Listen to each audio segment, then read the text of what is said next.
नमस्कार, आपका स्वागत है। मैं हूं आपके साथ ज्योति निषाद। खबरों में आगे बढ़ते हैं। शहीद मदन लाल डींगरा को उनकी जयंती पर सीएम नायब सिंह सैनी ने श्रद्धांजलि अर्पित की। सीएम सैनी ने सोशल मीडिया पर पोस्ट करते हुए लिखा, मां भारती की स्वतंत्रता के लिए हंसते हंसते प्राण न्यौछावर करने वाले अमर शहीद मदन लाल डींगरा की जयंती पर विनम्र श्रद्धांजलि।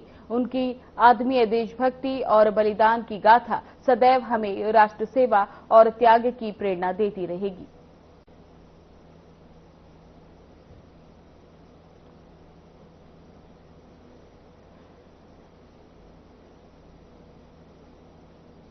ऐतिहासिक व विरासत नगरी नारनौल से प्रदेश के 20 संरक्षित स्मारकों के संरक्षण संवर्धन की शुरुआत की गई। सेवा पखवाड़े के तहत चोर गुंबद व नेताजी सुभाष चंद्र बोस पार्क में आयोजित इस प्रदेश स्तरीय कार्यक्रम में पर्यटन मंत्री डॉक्टर अरविंद शर्मा मुख्य अतिथि के तौर पर शिरकत की। पर्यटन विभाग इन 20 राज्य संरक्षित स्मारकों के संरक्षण संवर्धन और पर 95 करोड़ 17 लाख रुपए खर्च करेगा। इनमें 9 स्मारक जिला महेंद्रगढ़ के हैं। इससे पूर्व नारनौल के ट्रॉमा सेंटर में आयोजित स्वास्थ्य नारी सशक्त परिवार कार्यक्रम में भी अरविंद शर्मा ने शिरकत की।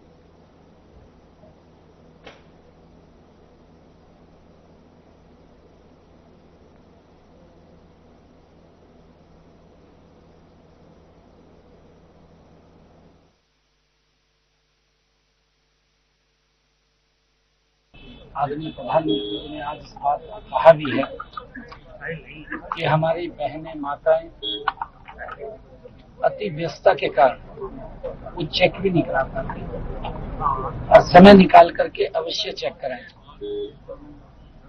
आज से, क्योंकि पखवाड़ा जो चलने वाला है, आज से लेकर के 2 अक्टूबर तक ये 16 दिन पखवाड़ा चलेगा।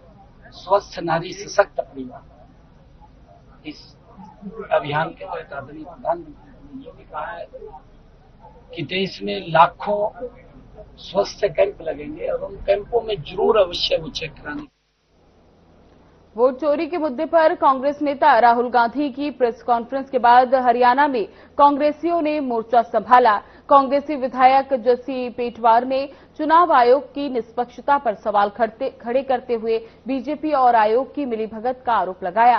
विधायक पेटवार ने कहा कि चुनाव आयोग राहुल गांधी से तो हर बात पर शपथ पत्र मांगता है, लेकिन बीजेपी नेताओं से वही बात कहने पर कोई सवाल नहीं पूछा जाता। उन्होंने आरोप लगाया कि चुनाव आयोग बीजेपी के साथ मिलकर वोट चोरी को अंजाम दे रहा है। राहुल गांधी जी ने एक बात तो साबित कर दी कि जो बीजेपी की तीसरी बार सरकार बनी है वो वोट चोरी से बनी है और देश की जनता भी ये बात समझ चुकी है कि बीजेपी ने चुनाव आयोग के साथ मिलकर के वोट चोरी करके इस देश की सत्ता को हथियाने का काम किया है। आज राहुल गांधी जी ने जो डाटे दिए हैं दोनों पीसीज में, उनमें राहुल गांधी जी ने ये बताया है कि कैसे एक बेडरूम में 80-80 वोट आ गए, कैसे एक सोसाइटी में 40-40 हजार वोट आ गए। और आज जो राहुल गांधी जी ने पीसी में बताया है उसमें ये क्लियर हुआ है कि एक विधानसभा से विपक्ष के, कांग्रेस के लगभग 6000 से ज्यादा वोटों को एक फर्जी सॉफ्टवेयर के जरिए काटा गया है, ओटीपी के जरिए काटा गया है।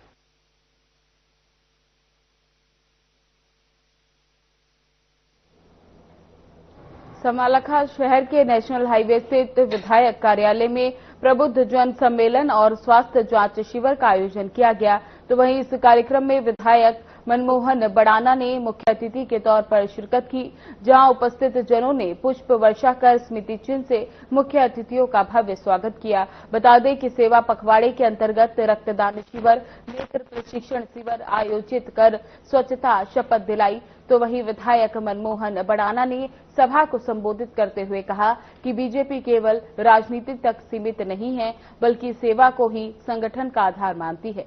प्रधानमंत्री नरेंद्र मोदी ने हमेशा सेवा ही संगठन का संदेश दिया है और सेवा पखवाड़ा सप्ताह इस विचारधारा को मजबूत करता है।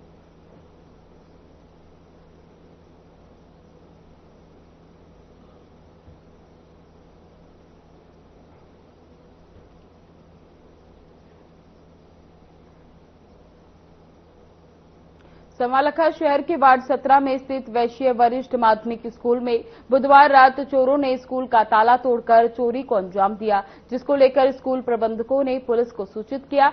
तो वहीं मौके पर पहुंची पुलिस ने आवश्यक कार्रवाई करते हुए सबूत जुटाए, जिस पर और जानकारी देते हुए स्कूल प्रिंसिपल नानू सिंह ने बताया कि बुधवार रात स्कूल में चोरी हो गई थी और अगले दिन सुबह पड़ोसी ने फोन पर स्कूल का मेन गेट खुला होने का जानकारी दिया, जिसको लेकर मैंने स्कूल स्टाफ सदस्यों और मैनेजमेंट कमेटी को अवगत कराया।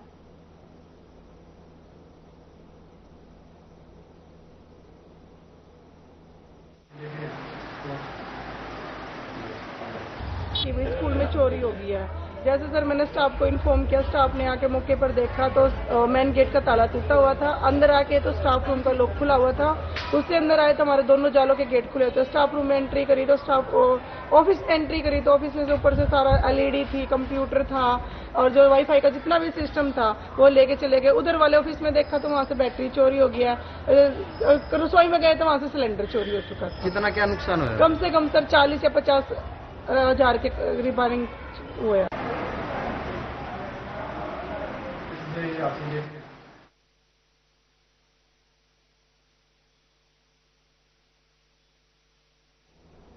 गुरुग्राम पुलिस ने 2 ऐसे आरोपियों को गिरफ्तार किया जो दिन में गूंगे बहरे बनने का नाटक कर घरों में दाखिल होते और रेकी कर चोरी की वारदातों को अंजाम देते थे। चोरी का सामान ये अपने साथियों के जरिए चेन्नई भेजते थे। पुलिस को 9 सितंबर को शिकायत मिली थी कि यू ब्लॉक डीएलएफ फेज 3 स्थित एक मकान में अज्ञात लोग 2 लैपटॉप और 1 मोबाइल चोरी कर ले गए हैं। मामले में एफआईआर दर्ज की गई। अपराध शाखा सेक्टर 43 के इंस्पेक्टर नरेश शर्मा और उनकी टीम ने कार्रवाई करते हुए 17 सितंबर को दिल्ली के कालकागड़ी से 2 आरोपियों सी बाबू और प्रभु को काबू किया। पुलिस पूछताछ में सामने आया कि आरोपी दिल्ली में किराए के कमरे में रहते हैं और पिछले 5 साल से गुरुग्राम फरीदाबाद में चोरी की वारदातों को अंजाम देते हैं।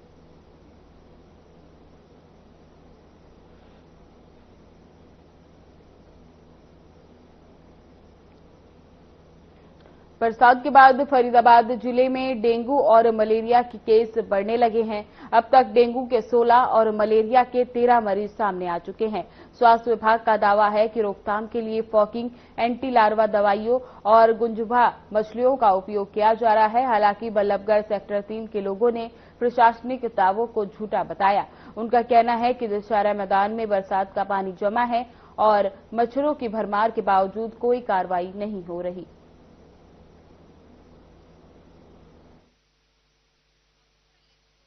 नहीं सर, ऐसा हमने कुछ नहीं देखा अभी तक। जब बारिश हो रही पानी भरा ही रहता है यहाँ पे। जो सूखेगा अपने आप ही सूखे, ना निकाला जाता ना कुछ। और मच्छर तो है ही सर यहाँ, कोई दिक्कत। कितनी परेशानी तो सर बहुत है, परेशानी बहुत है, पर क्या कर बैठना पड़ता है सर। सब दावे झूठे हैं? सब झूठे हैं सरकार के दावे सारे। भैया हम तो सेक्टर 3 के निवासी हैं और सेक्टर 3 हमारा रेजिडेंस भी है और हमारा काम धंधे भी यही है। मैं हमारे घर के ने भी आज तक ना देखे भाई कोई दवाई लेके आया हो है कि भाई कोई मच्छरन के लिए या कोई पानी के लिए किसी ने दवाई गिरी है। अभी तक तो हमने कोई देखा ना हमारे परिवार ने देखा जी। तो सारे सफेद आती है तो जितने भी मतलब ये दावे हैं सब झूठे है जी, बिल्कुल निकाले झूठे जी।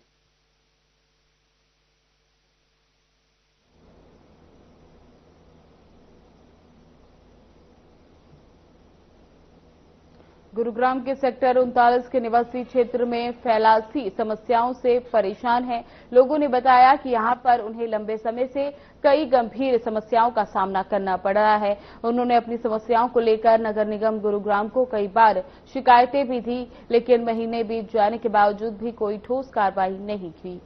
टूटी फूटी सड़कों की वजह से रोजाना आवाजाही में दिक्कत आती है। वहीं सीवरेज लाइन जगह जगह ओवरफ्लो हो रही है, जिससे गंदगी और बदबू का माहौल बना हुआ है। इसके साथ ही कचरा उठाने की व्यवस्था भी लचर है, जिसके चलते गली सोसाइटी के आसपास में गंदगी का अंबार लगा हुआ है। निवासियों ने नाराजगी जताते हुए कहा कि गुरुग्राम स्मार्ट सिटी और आर्थिक राजधानी का दर्जा तो दे दिया जाता है, लेकिन जमीनी हकीकत इससे बिल्कुल अलग है। पिछले 4 साल से रह रहे हैं, लेकिन पिछले 2 साल से यहाँ जिंदगी बदतर होती ही जा रही है। इतना गंद है चारों तरफ, जहाँ से कोई एंट्री ऐसी नहीं है जहाँ से आप आराम से आ सके, आप अपनी गाड़ी ले आए। इवन पैदल आना भी आपके लिए मुश्किल है। ये जो सड़क है ये तोड़ी गई लगभग 2 साल पहले, तो ये सड़क यहाँ से वेदांता के सामने से लेके बख्तावर चौक तक जाती है, ये सारी सड़क तोड़ी, लेकिन उसके बाद ना तो इसकी किसी जगह पे रिपेयर की गई। बरसातें होती हैं, पानी इतनी है, आपने ये देखा होगा, ये मिट्टी ऐसी है यहाँ से आदमी पैदल नहीं जा सकता, गाड़ी तो छोड़िए।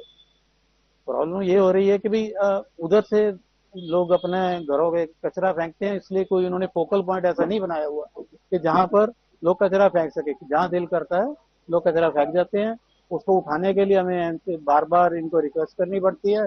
3-4 दिन लगते हैं, जब कंप्लेंट डालते हैं सफाई होती है, उसके बाद फिर वो लोग डाल देते हैं। 17 से रह रहे हैं और हमने 2019 में सीसी की रोड बनवाई थी। उसके बाद ये जो है ना 2023 में सीसी की रोड सारी तोड़ दी, सारी एंट्री तोड़ी एमसीजी ने, और इन्होंने कोई रिपेयर नहीं की, जिससे हमारे आने जाने का रास्ता पूरी तरह से डिस्टर्ब हो रहे हैं। और हमारी यहाँ का सीवर जो है, झाड़सा से पानी आता है सीवर का, वो साल में 10 महीने तक ओवरफ्लो ही रहता है, जिससे बहुत ज्यादा बदबू है। पैदल आदमी तो कोई चल ही नहीं सकता। और यहाँ पे चारों तरफ ये आदमी गार्बेज डालते हैं, और गार्बेज उठाने की भी बहुत समस्या है। कई बार कहने के बाद एमसीजी को तब वो उठाया जाता है। इसीलिए हम आपसे, हाँ जी,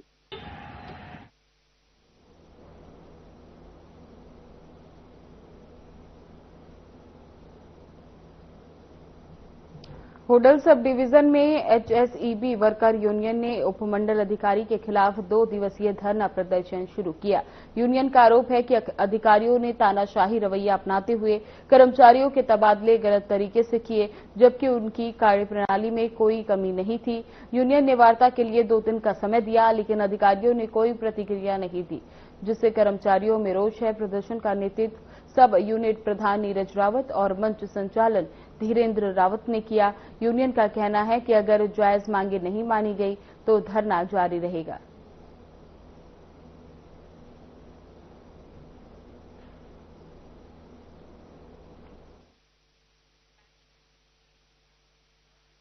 ये जो एसडीओ है, इसने काम करते हुए कर्मचारियों को जानबूझकर दूसरे किसी संगठन के दबाव में आकर या उनके बहकाए में आकर हमारी यूनियन के जो कर्मचारी जो काम कर रहे थे उनको इधर उधर ऑर्डर कर दिए हैं बिना जाने पूछे, जिससे कि कंज्यूमरों को भी बहुत परेशानी उठानी पड़ रही है और दफ्तर में भी दिक्कत आ रही है।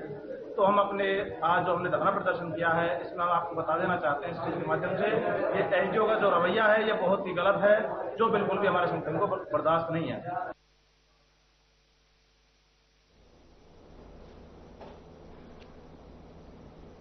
खबर नौहर से है, जहां न्यायालय परिसर में एडवोकेट महेश छिंपा की गाड़ी खड़ी से कुछ लोगों ने लाखों रुपए चोरी कर लिए थे, जिसका मामला पुलिस द्वारा खुलासा नहीं किए जाने पर नौहर बार संघ समुदाय रूप से आज न्यायालय परिसर में कार्य बहिष्कार कर धरने पर बैठ गया। आपको बता दें 29 अगस्त को एडवोकेट महेश बैंक से 2 लाख रुपए लेकर न्यायालय परिसर में गाड़ी लेकर आया। गाड़ी में 2 लाख रुपए थे, जिस पर किसी अज्ञात व्यक्ति ने न्यायालय परिसर में खड़ी गाड़ी का शीशा तोड़कर 2 लाख रुपए की चोरी कर ली। एडवोकेट महेश ने घटना पता चलने पर नौहर थाने में अज्ञात के खिलाफ मामला दर्ज कराया, परंतु पुलिस आज तक चोरों को पकड़ने में नाकाम रही। पुलिस द्वारा चोरी का खुलासा नहीं होने पर बार संघ सामूहिक रूप से न्यायालय परिसर में कार्य बहिष्कार कर धरने पर बैठ गए।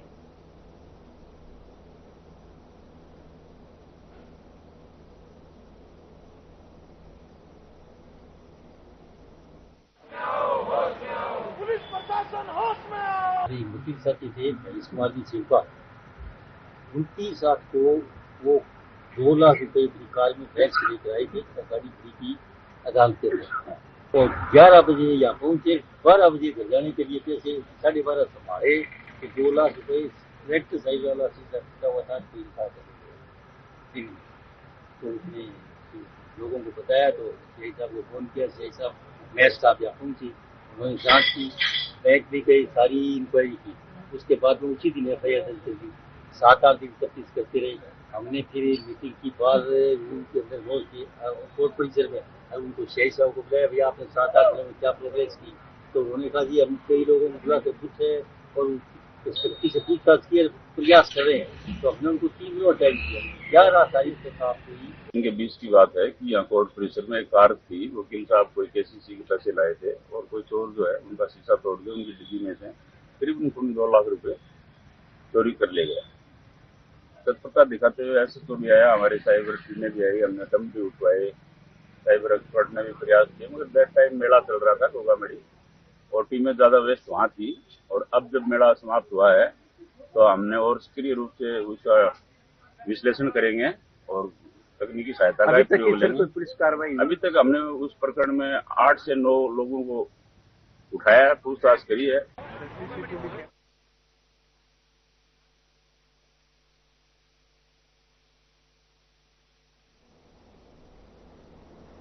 महेंद्रगढ़ में सीबीएसई द्वारा राष्ट्रीय बॉक्सिंग प्रतियोगिता का आयोजन 11 सितंबर से 15 सितंबर तक किया गया। इस प्रतियोगिता में होडल तहसील के विद्यालय श्री तागिए मॉडर्न पब्लिक स्कूल के छात्र ने स्वर्ण पदक जीता। विद्यालय के 11वीं कक्षा के छात्र विशाल ने 14 सितंबर 2025 को सीबीएसई की राष्ट्रीय बॉक्सिंग अंडर 17 प्रतियोगिता में स्वर्ण पदक जीतकर अपने स्कूल और परिवार का नाम रोशन किया।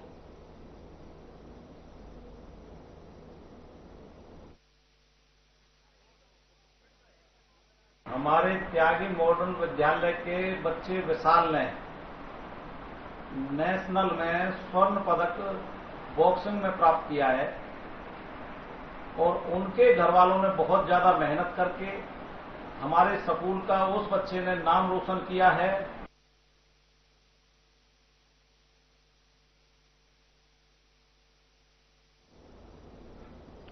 भवानीखेड़ा के वार्ड नंबर 5 के निवासियों ने नशाखोरी के खिलाफ एक कठोर फैसला लिया। वार्डवासियों ने एकजुट होकर इस समस्या से निपटने के लिए कड़ी कार्रवाई की मांग की और इसे संदर्भ में थाना प्रभारी ओम प्रकाश से भी मुलाकात की। इस मौके पर वार्डवासी थाना प्रभारी को एक लिखित मांग पत्र सौंपते हुए पुलिस से सहयोग की अपील की। वहीं वार्डवासियों का आरोप है कि दूसरे इलाके से नशेड़ी उनकी कॉलोनी में आकर नशे का व्यापार करते हैं, जिसका उनके बच्चों पर प्रतिकूल असर पड़ रहा है। वार्डवासियों ने इस बात का संज्ञान लेते हुए आज एकजुट होकर नशाखोरी को रोकने के लिए ठोस कदम उठाने का निर्णय लिया।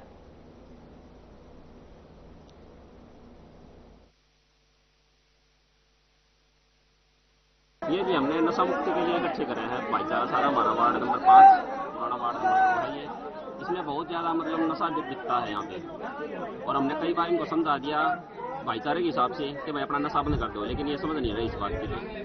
तो हमने इसीलिए अपने चेयरमैन साहब सुंदरात्री जी को और अपने एसएचओ साहब ओम प्रकाश जी को आज यही अपनी पंचायत में बुलाया था। तो उन्होंने यही मौका दिया है कि भाई आप हमारा साथ दो पूरा, तो हम आपके साथ हैं। ये वार्ड नंबर 5 है भवानीखेड़ा में। चेयरमैन अपने सुंदरात्री और वार्ड नंबर 5 वालों की सूचना प्राप्त हुई ऐसे कि नशे के संबंध में एसएचओ से बैठ के पर मीटिंग करना चाहते थे।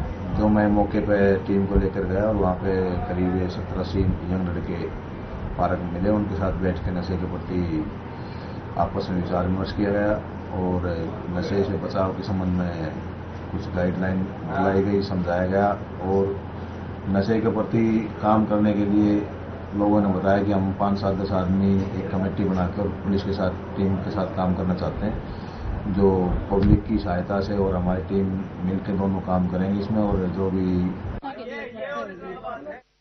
बिगड़ रहा है, छोटे छोटे बच्चे बिगड़ रहे हैं, इसके लिए पंचायत करी हुई है और इसका कोई सावधान करना चाहिए। हमारे बच्चे मरण लग रहे हैं, रांड विधवा काम को झाड़ू पोछा करके काम कर रहे हैं, उसको भी बच्चे घर से डिगा दिए। हम क्या खाए, क्या किसको मारे, कहाँ से इनका पेट भरे, हम किराया पाम पड़े। हाँ, इनका नशा मुक्ति में गिरवाए कुछ छुटा जी।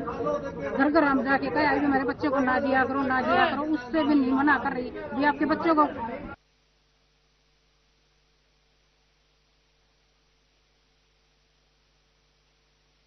तरह हो गया है, लेकिन वहां भी अक्षय कुमार जैसे लोग हैं जो शराब नशे से दूरियां बनाकर रखते हैं। ऐसे लोग जो नशे करके अपनी पत्नी और बच्चों के साथ मारपीट करते हैं, उन पर कार्रवाई होनी चाहिए। इसीलिए हरियाणा सरकार नशा मुक्त अभियान चला रही है।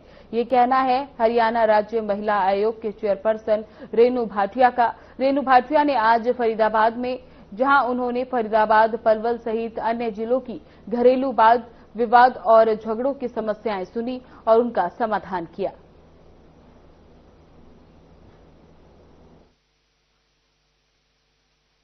देखिए, आज लगभग 40 से 42 मामले थे, जिनमें 2 पहले ही कोर्ट में चले गए और 40 की हम सुनवाई कर रहे थे आज। अधिकतर ड्योरी के केसेस थे, पति पत्नी के सेपरेशन के केसेस थे, कुछ केसेस बच्चों को लेकर थे। और मुझे इस बात का बहुत दुख है कि पति पत्नी अपनी पर्सनल लाइफ्स के लिए, लड़का भी एंगेज्ड है, कहीं लड़की भी एंगेज्ड है, इसलिए उनकी लड़ाई हो गई।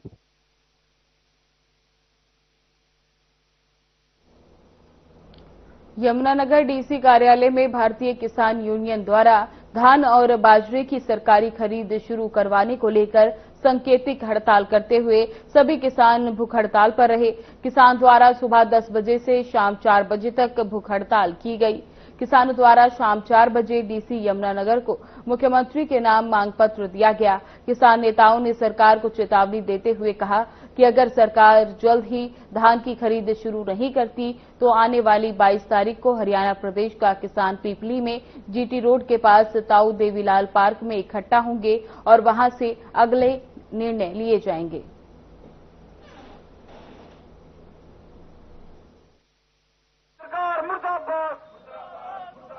धान की सरकारी खरीद करने को लेकर पूरे हरियाणा प्रदेश का किसान डिस्ट्रिक्ट कार्यालय पर धरने पर बैठा है, भूख हड़ताल पर बैठा है, जो सुबह 10 बजे से शाम 4 बजे तक सांकेतिक रूप से है, एक दिन की है।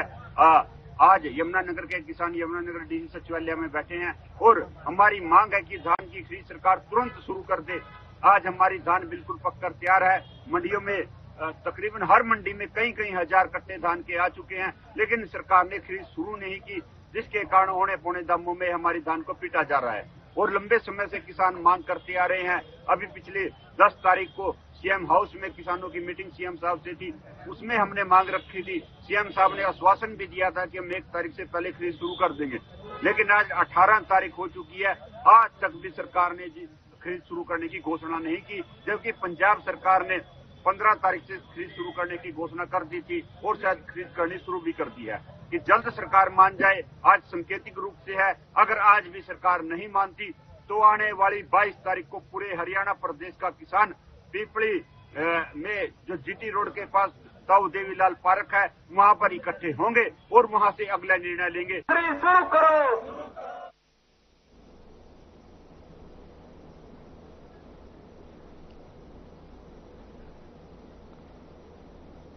आपको बता दें कि यमुनानगर में किसानों ने प्रदर्शन करते हुए सरकार से ये मांग की कि जल्द ही धान की खरीदी शुरू की जाए।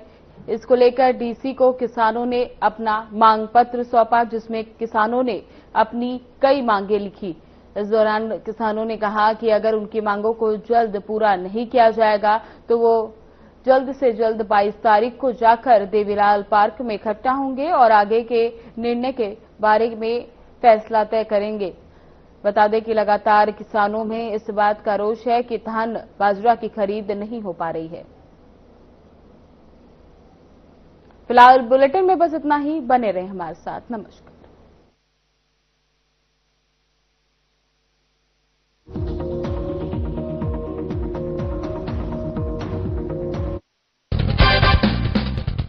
दोस्तों, आपने